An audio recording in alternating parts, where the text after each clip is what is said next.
हे welcome WhatsApp. तो कैसे हो यार। आज हमारा चैप्टर है केमिस्ट्री एवरीडे लाइफ। इसमें जो है तुम्हें प्रॉब्लम आती है कि जो दवाओं के नाम होते हैं वो याद ही नहीं हो पाते हैं। तो प्रॉब्लम्स पे आज हम देखेंगे। क्या लिख रहा हूँ मैं यार।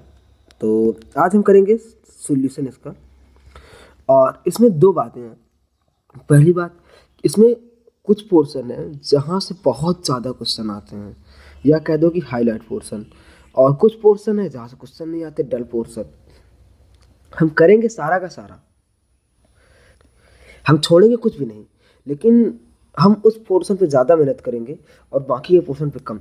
और मैं बहुत सारी तुम्हें ट्रिक्स बताने वाला हूँ मेडिसिन को याद करने की। ओके, तो देर ना करते हुए स्टार्ट करते हैं आपका अपना प्यारा chapter chemistry everyday life. Okay,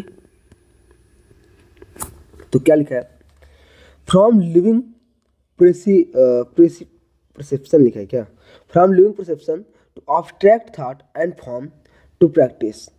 कुछ नहीं, दवाओं का फर्जी फर्जी कुछ नहीं आना यहाँ से यार। तो देखो, आना तो यहाँ से कुछ नहीं है, यहाँ से यहाँ तक कुछ भी नहीं आना है और कुछ लिखा भी नहीं है। तो हम यहाँ से पढ़ते हैं। हमारी पहली हेडिंग है ड्रग्स एंड दियर क्लासिफिकेशन। तो drugs are the chemical of low molecular mass. जो ड्रग्स होते हैं लो मॉलिक्यूलर मास के केमिकल होते हैं, और उनका मॉलिक्यूलर मास कितना होता है यार, 100 से 500 यूनिट। कितना होता है, 100 से 500 यूनिट। आगे देखो, these interact with molecular target and produce a biological response. ये जो दवाएं होती हैं मॉलिकुलर टारगेट से अपना रिएक्शन करती हैं और रिस्पॉन्स हमें देती हैं। When the biological response is therapeutic and useful. जब ये जो रिस्पॉन्स होता है थेरेप्टिक होता है और यूजफुल होता है, तो these chemicals are called medicine. मतलब कि जब हमें फ़ायदा होगा, जब हमें फ़ायदा होगा तो ऐसी चीज़ों को हम क्या कहेंगे यार, मेडिसिन कहेंगे। और फ़ायदा नहीं होगा तो ड्रग्स कहेंगे। क्योंकि ड्रग्स का नाम सुनते ही क्या आ रहा है, मूवीज़ देख देख के पता चल रहा है कि ड्रग्स मतलब वो सफ़ेद सफ़ेद वाला पाउडर जो बैन है। हाँ, वो ड्रग्स है, लेकिन दवाओं को भी ड्रग्स कहते हैं, ठीक है ना। तो ये मेडिसिन क्या होती है, medicine are used in diagnosis, prevention and treatment of disease. भैया पता है यार तुम्हें ये। आगे देखो, if taken in doses higher than dose recommended, most of the drugs, ठीक है, used as medicine are potential poison। जब आप किसी दवा को, जब आप किसी दवा को और मेडिसिन को ज़रूरत से ज़्यादा ले लो तो पॉइजन के जैसा काम करता है। हाँ यार, सच बात है, किसी भी चीज़ को ज़्यादा वैल्यू दे दो तो वो गलत रिस्पॉन्स करने लगता है, मतलब पॉइजन जैसा काम करने लगता है। Use of chemical for therapeutic is called chemotherapy. Chemical का यूज करना इलाज के लिए क्या बोलते हैं, कीमोथेरेपी। अब तुम बताओ, कीमोथेरेपी वर्ड तुमने कहाँ सुना है, कीमोथेरेपी वर्ड कहाँ सुना है, बताओ, चलो कमेंट कर दो। आगे क्या है, अब क्लासिफिकेशन ऑफ ड्रग। हम ड्रग्स को जो है डिवाइड करेंगे कितने बेसिस पे, अलग अलग बेसिस पे। पहला, on the basis of pharmacological effect, on the basis of drug action, on the basis of chemical structure, और on the basis of molecular target. यहाँ से मैं पहले बता दूँ, क्वेश्चन नहीं आना है। ओके, तो this classification is based on pharmacological effect of the drug. It is useful for doctors, ये डॉक्टर्स के लिए इंपॉर्टेंट होता है, because it provide them the whole range of drugs available for treatment of particular type of problem. तो इसमें क्या होता है यार, पर्टिकुलर टाइप ऑफ प्रॉब्लम की दवाएं दे देती हैं। मतलब इन द सेंस आप कह दो कि बुखार की दवा एक अलग हो गई, खांसी की दवा अलग हो गई, ठीक है, समझ लो, पेट दर्द की दवा अलग हो गई। तो हम जो आगे इस चैप्टर में पढ़ेंगे वो भी शायद फार्माकोलॉजिकल पे पढ़ेंगे। तो for the example, analgesic have pain killing effect. जो एनाल्जेसिक होते हैं उनका पेन किलिंग इफेक्ट होता है। एंटीसेप्टिक के जो होते हैं वो क्या करते हैं, माइक्रो ऑर्गेनिज्म को ग्रोथ को किल करते हैं या फिर अरेस्ट कर देते हैं, किल करते हैं या फिर अरेस्ट कर देते हैं। इसके आगे क्या लिखा है यार, इसके आगे क्या लिखा है, आगे है, it is based on the reaction of a drug on a particular biochemical process. ये ड्रग्स एक्शन के बेस पे वो मैं डिवाइड कर रहा हूँ। इसमें जो दवाएं हैं ये पर्टिकुलर बायोकेमिकल प्रोसेस के बेस पे डिवाइड होती है। For example, all antihistamine inhibit the action of compound. जो मतलब कि ऑल एंटीहिस्टामिन होगी, सब हिस्टामिन का क्या करेंगी, अपोज करेंगी। Histamine which cause inflammation of the body. तो हिस्टामिन क्या करता है, हिस्टामिन क्या करता है यार, इन्फ्लेमेशन काज करता है बॉडी में। ओके, देयर एक second there are the various ways in which action of histamine can be blocked. बहुत सारे तरीके हैं जिससे हिस्टामिन को हम ब्लॉक कर सकते हैं। यहाँ से कुछ क्वेश्चन नहीं है, मैंने पहले ही बता रखा तुम्हें, इसलिए जल्दी जल्दी पढ़ रहे हैं। It is based on the chemical structure of drug. Chemical structure के बात कर रहे हैं, तो केमिकल स्ट्रक्चर कैसे डिवाइड होगा, केमिकल स्ट्रक्चर के बेस पे। तो इसमें क्या है, drugs classified in the way share common structural feature. अब भैया जो ऐसी दवाएं होंगी जिसमें डिवाइड की जाएंगी कॉमन स्ट्रक्चर के बेस पे की जाएंगे। अब कॉमन स्ट्रक्चर है भैया, तो कॉमन दवाएं भी होगी, कॉमन असर भी करेंगी, ठीक है। तो for example sulphonamide have common structure feature given below. तो सल्फोनामाइड का जो फंक्शन होता है ऐसे ही होता है जैसे इसका फंक्शन है। कुछ क्वेश्चन नहीं आना, डोंट वरी, मैं बताऊंगा तो क्वेश्चन कहाँ से आना है। Drugs usually interact with biomolecule such as carbohydrate, lipid, protein and nucleic acid. अब तुम ही बताओ यार, ये अगर तुम्हारा सेल मेम्ब्रेन हो गया, सेल मेम्ब्रेन किसका बना होता है, प्रोटीन, लिपिड, लिपिड, प्रोटीन। तो रिएक्ट और बाहर ऐसे कार्बोहाइड्रेट कहीं के लगा होता है, तो किससे रिएक्ट करेगा, या तो कार्बोहाइड्रेट से या प्रोटीन से, और पार कर पाएगा तो लिपिड से, ऐसे तो कुछ होगा। तो बस दीज आर कॉल्ड मॉलिक्यूल्स और ड्रग टारगेट। इन्हें क्या कहते हैं, molecular drug target. Drugs possessing same मतलब some common structural feature may have same mechanism of action. अब तुम बताओ यार, अब अगर जैसे कोई दवा हो गई, जैसे कि वो सेल मेम्ब्रेन को क्रॉस नहीं कर रही है, मतलब हाइड्रोफिलिक नेचर की हो गई, तो जो दूसरी भी होगी हाइड्रोफिलिक नेचर की, वो भी तो सेम ऐसे काम करेगी। The same mechanism of action on target. तो the classification based on the molecular target is most classification of medicine. अरे कुछ नहीं, कुछ भी नहीं, मतलब ऊपर से जहाँ तक हमने ये पढ़ा यहाँ तक कोई भी क्वेश्चन नहीं आना। अगर बन सकता है स्टेटमेंट के फॉर्म में, तो यहाँ से एक क्वेश्चन बना सकते हैं स्टेटमेंट के फॉर्म में। कैसे बोल देगा कि what is true about medicine, 4 line दे देगा, बस एक गलत वाली छांटनी रहेगी। आगे देखो, तो अब यार स्टार्ट करेंगे drug target interaction. Okay, drug target interaction से भी क्वेश्चन नहीं आने हैं, तो फिर सवाल उठता भैया सब क्वेश्चन आने कहाँ से हैं, क्वेश्चन जहाँ से मेडिसिन स्टार्ट होगी वहाँ से आएंगे। ओके, तो सब्र करो तब तक। ऐसा हो सकता है यार कि हम एनसीईआरटी की हर लाइन पढ़े, पता नहीं किस लाइन से क्वेश्चन बन जाए, तो ऐसा तो हमें एक भी लाइन छोड़नी नहीं है, लेकिन हमें इंपॉर्टेंट लाइन को ज़्यादा इंपॉर्टेंट बात समझ के करना है। ओके, तो ड्रग टारगेट इंटरेक्शन, दवाएं काम कैसे करती हैं अपने टारगेट पे। यार थोड़ी सी क्यूरियोसिटी भी तो होनी चाहिए ना कि कैसे काम करती हैं दवाएं, मुझे नहीं है यार। तो macromolecules of biological origin perform various function in the body. बहुत सारे एक्शन परफॉर्म करेगी, ठीक है। फॉर एग्जांपल यार, protein which perform the role of biological catalyst in the body are called enzyme. पढ़ा है तुमने पूरा सारा biomolecule chapter. Those which are crucial to communication system in the body are called receptor। जो body में communication system को काम करते हैं रिसेप्टर। जैसे तुमने पढ़ा GLUT4, पढ़ा है, क्या पढ़ा है, GLUT4, नीट में आया क्वेश्चन भी है GLUT4 का।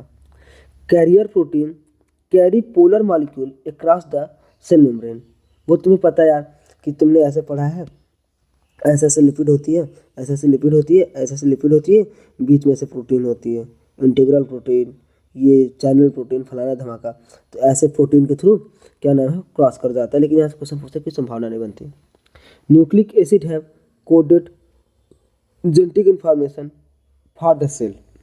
Lipid and carbohydrate are structural part of cell membrane. जो लिपिड और कार्बोहाइड्रेट होते हैं वो स्ट्रक्चरल पार्ट बनाते हैं किसका, सेल मेम्ब्रेन का। तो we shall explain the drug target interaction with the example of enzyme and receptor.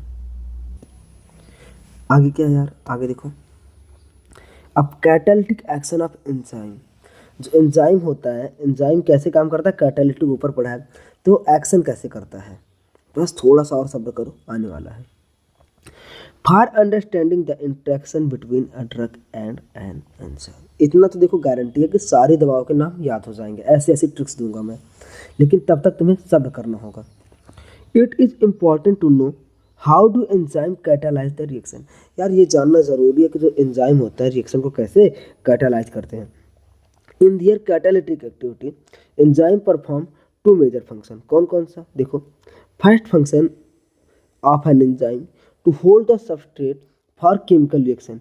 पहली बात यार कि इनका काम होता है कि सबस्ट्रेट को होल्ड करना एंजाइमेटिक रिएक्शन के लिए। Active site of enzyme hold the substrate molecule in a suitable position so that can be attacked by reagent effectively। मतलब कि जो एक्टिव साइट होती है यहाँ पे, एक्टिव साइट होती है यहाँ पे अच्छे से बाइंड कर लेना जिससे कि जो रिजेंट होता है तुम्हारा अच्छे से काम कर सके भाई, काम कर सके। ओके, तो substrate bind to active site of the enzyme through a variety of interaction. बहुत ज़्यादा बॉन्डिंग साथ मतलब इंटरेक्ट करता है। पहले जैसे ionic bond, hydrogen bond, wander ball, ठीक है, वांडर बॉल इंट्रैक्शन और डाइपोल। अब देखो इसे कौन कौन सा बॉन्ड नहीं आया को। अब पूछेगा कि किस बॉन्ड के थ्रू अट्रैक्ट नहीं करता है, तो ना कोवैलेंट से करता है और ना ही कोऑर्डिनेट तो करता है, कोवैलेंट से नहीं करता है। रीजन क्या है कोवैलेंट से, क्योंकि कोवैलेंट जो होता है स्ट्रांग होता है, और जब स्ट्रांग बॉन्ड बन जाएगा तो टूटेगा ही नहीं। अब बताओ, जब हम अगला भी काम कराना है ना आगे। The second function of enzyme is to provide functional group. दूसरा फंक्शन क्या होता है यार, फंक्शनल ग्रुप प्रोवाइड करना। That will attack the substrate and carry out chemical reaction. वो सबस्ट्रेट से रिएक्शन करेगा और केमिकल रिएक्शन को आगे फर्दर प्रोसीड करेगा। ओके, आगे बढ़ो यार। ड्रग एंजाइम इंटरेक्शन, ड्रग का एंजाइम के साथ इंटरेक्शन। अब इसमें हम बहुत सारे पढ़ेंगे, जैसे तुमने पढ़ा होगा बायोमॉलिक्यूल में competitive inhibition, non competitive inhibition, competitive, allosteric, यही सब यहाँ पे पढ़ेंगे और एलोस्टेरिक से क्वेश्चन आ चुका है। ओके, तो drugs inhibit any of the above mentioned activities of enzyme. Drugs सारी मतलब कि रिएक्शन को जो ऊपर दिए हैं इन्हें किसी को भी रोक सकता है। These can block the binding site of the enzyme and prevent the binding of substrate. Binding site को रोक देगा, यहाँ पे कुछ मतलब कुछ ऐसा कर देगा जहाँ पे जिससे इसे ऐसे ऐसे कर देगा जिससे क्या नाम है, इसे बाइंड ना किया जा सके आगे। And can inhibit the catalytic activity of enzyme, such drugs are called enzyme inhibitor. जो कि क्या नाम है, एंजाइम पे रिएक्ट ना करने दे, कुछ ऐसा कर दे जिससे एंजाइम का बाइंडिंग इनहिबिट हो जाए, इसे बोलते हैं एंजाइम इनहिबिटर। आगे देखो, drugs inhibit the attachment of substrate on active site of enzyme are two different ways. यहाँ पे दो बताए गए हैं, हमने बायो में तीन पढ़ा है। पहला कॉम्पिटिटिव इनहिबिटर और दूसरा एलोस्टेरिक वाला इनहिबिटर। ओके, तो कॉम्पिटिटिव इनहिबिटर में क्या है यार, drugs compete with natural site substrate for their attachment on the active site of enzyme. Okay, active site पे एंजाइम के यहाँ पे ऐसे जो साइट है वैसे ही जो ड्रग्स होता है वो भी अपना शेप बना लेता है। तो यहाँ पे देखो ये सबस्ट्रेट था, ड्रग्स ऐसे हो गई। तो अब यहाँ पे जहाँ पे सबस्ट्रेट को जुड़ना था वहाँ पे कौन जुड़ गया, ड्रग्स जुड़ गई। तो अब सबस्ट्रेट जुड़ ही नहीं पाया, तो जो प्रोसेस हो रहा था वो नहीं हो रहा होगा। जैसे तुम्हारा सर दर्द कर रहा था, यहाँ पे ये वाला सर क्यों दर्द कर रहा था, सर दर्द कर रहा था, यहाँ पे ये वाला सब्सटेंस जुड़ जाने से। हमने दवा खा ली, दवा का ऐसे ही था, तो दवा ऐसे आके फिर दवा यहाँ पे जुड़ गई, तो जो दर्द काज करने वाला था वो जुड़ ही नहीं पाया, तो क्या हुआ, तुम्हारा सर दर्द ठीक हो गया। अगला allosteric, some drugs do not bind the enzymes active site. कुछ जो ड्रग्स होते हैं एंजाइम की एक्टिव साइट बाइंड नहीं होते। देखो यहाँ पे एक्टिव साइट पे बाइंड नहीं हो रहा है, यहाँ पे बाइंड हो जा रहा है एलोस्टेरिक साइट पे। अब एलोस्टेरिक साइट क्या होती है, देखो एलोस्टेरिक साइट क्या होता है, these bind to a different site of enzyme which is called allosteric site. Active site की जगह पे अलावा कहीं पे भी बाइंड हो जाए उसे क्या बोलते हैं यार, एलोस्टेरिक साइट बोलते हैं। क्या बोलते हैं, एलोस्टेरिक साइट।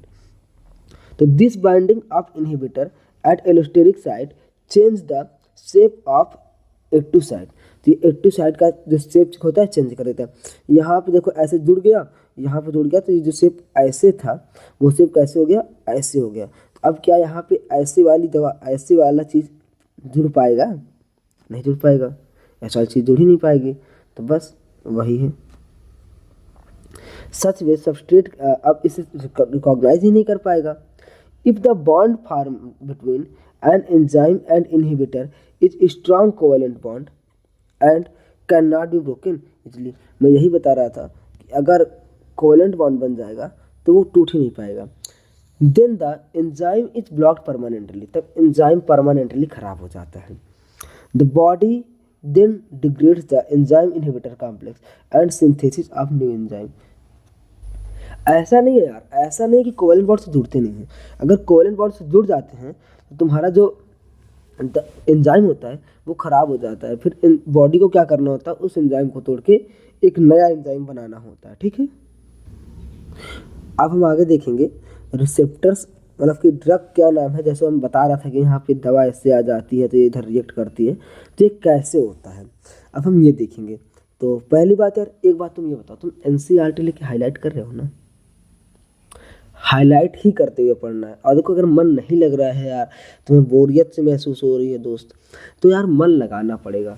क्योंकि देखो कल को अगर तुम्हारा नेट का जब रिजल्ट आएगा तो क्या फिर उस वक्त क्या तुमसे कोई पूछेगा कि तुम पढ़ क्यों नहीं रहे, तुम कहोगे मेरा मन नहीं लग रहा था, ये कोई जवाब होगा?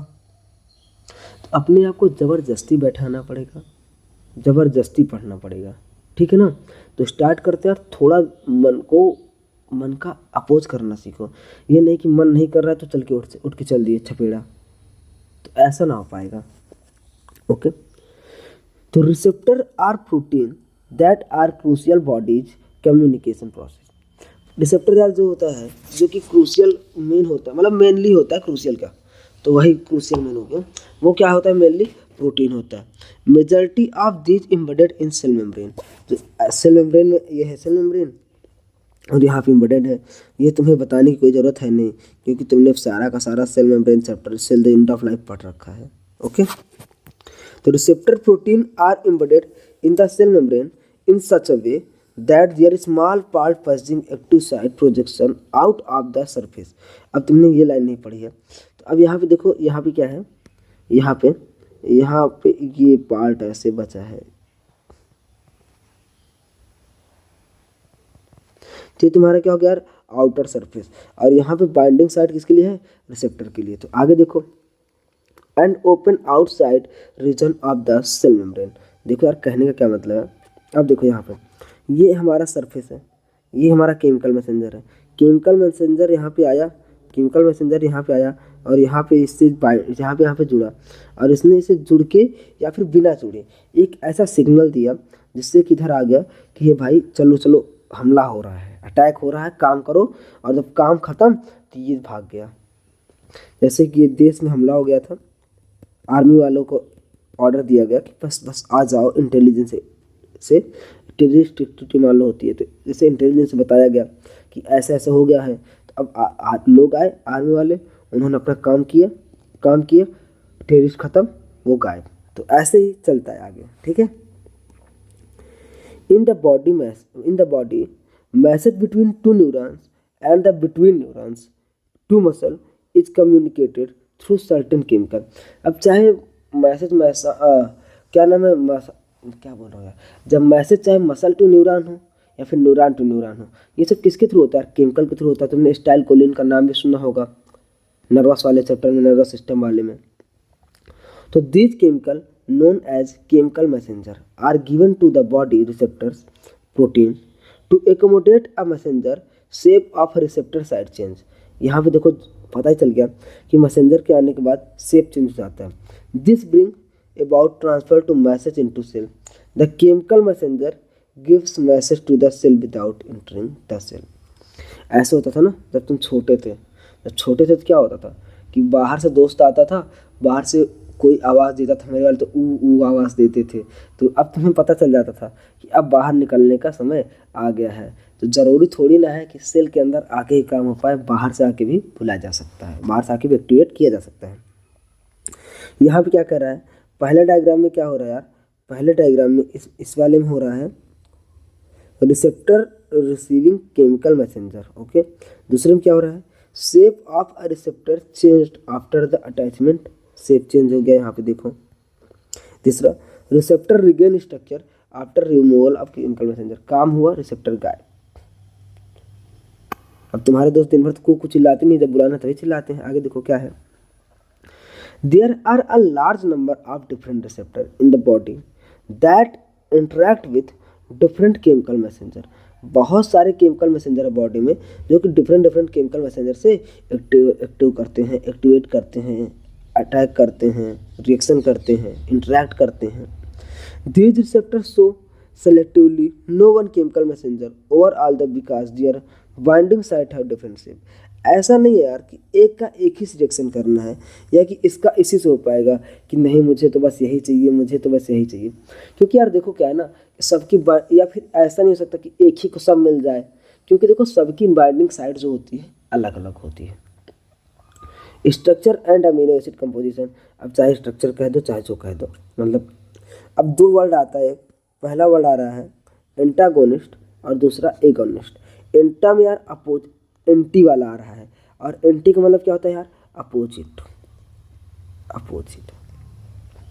मतलब जो अपोजिट काम करेगा उसे बोलेंगे एंटागोनिस्ट, और जो साथ काम करेगा उसे क्या बोलेंगे, एगोनिस्ट। साथ काम करने वाले क्या बोलेंगे यार, एगोनिस्ट। तो स्टार्ट करते हैं, क्या एक सेकंड है। Drugs that bind with the receptor site and inhibit natural function are called antagonist। जो कि बाइंड करके जो काम चल रहा है उसे रोक के क्या नाम है तुम्हें फायदा पहुंचाएं, उसे क्या बोलेंगे यार, एंटागोनिस्ट। आगे, these are useful when blocking of the message are required, ये तब यूजफुल होते हैं जब मैसेज को ब्लॉक करना जरूरी होता है, ठीक है ना। आगे अगला जो है, अगला क्या है, there are other type of drug that mimic the natural messenger by switching the receptor, जो कि नेचुरल का काम करते हैं, जैसे कि जो काम चल रहा है वैसे ही करते रहते हैं। अगर उनकी कमी पड़ जाती है, अब जैसे मूवीज में होता नहीं है कि अगर हीरोइन नहीं आ रही है जिसकी याद हीरो को आ रही है, तो वैसे ही कपड़ा हुलिया बना के उसे एक या किसी और को ले आते हैं ना, तो वैसे ही। तो अब उससे अगर दिल को आराम आता है उसके, तो इसे क्या बोलते हैं, agonist. There are useful when there is lack of natural messenger, ये सब यूजफुल हो जाता है जबकि केमिकल मैसेंजर की जरूरत पड़ती है। अब यहाँ से क्वेश्चन जो है, अब यहाँ से तुम्हारे क्वेश्चन आना शुरू हो जाएंगे। तो पहला क्या है यार, एंटा एसिड है, क्या है, एंटा एसिड। तो इस वाले लेक्चर में हम यहीं तक पढ़ेंगे, क्योंकि जो अगला लेक्चर होगा उसमें सारी की सारी मेडिसिन एक साथ कवर कर जाएगी। अब ऐसा मतलब एक समझ में नहीं आएगा कि आधी मेडिसिन इधर पढ़ रहे हैं आधी मेडिसिन उधर पढ़ रहे हैं, तो समझ नहीं आएगा। तो ये लेक्चर कितने पार्ट में होगा, 3 पार्ट में, 20 मिनट आज का, जिसमें हमने क्या नाम है, दवाओं के पहले दवाएं काम कैसे करती हैं, मतलब फाउंडेशन टाइप का, प्री टाइप का। उसके बाद पढ़ेंगे मेडिसिन, ये वाला तुम्हारा मोस्ट इम्पॉर्टेंट है, प्री वाले से क्वेश्चन नहीं आता जो तुमने आज तक पढ़ा, अभी तक पढ़ा है। आखिरी में पढ़ेंगे हम क्या, सोप वगैरह पढ़ेंगे, सोप से भी क्वेश्चन आते हैं। और ये केमिकल्स पढ़ेंगे, जैसे चीनी वगैरह की जगह पे क्या यूज हो जाता है। तो इसमें ये भी आपका 30 मिनट का लेक्चर होगा, मतलब 2 आवर्स में पूरा चैप्टर कवर हो जाएगा। तो ये इससे क्वेश्चन कितने आते हैं यार, इससे 1 से लेके 2 क्वेश्चन आते हैं, मतलब कि आपका 4 से लेके 8 मार्क्स तक कवर हो जाएगा। तो बस यार अच्छे से पढ़ते रहो। थैंक्स फॉर वॉचिंग और कैरी ऑन विथ ट्रिक्सपीडिया।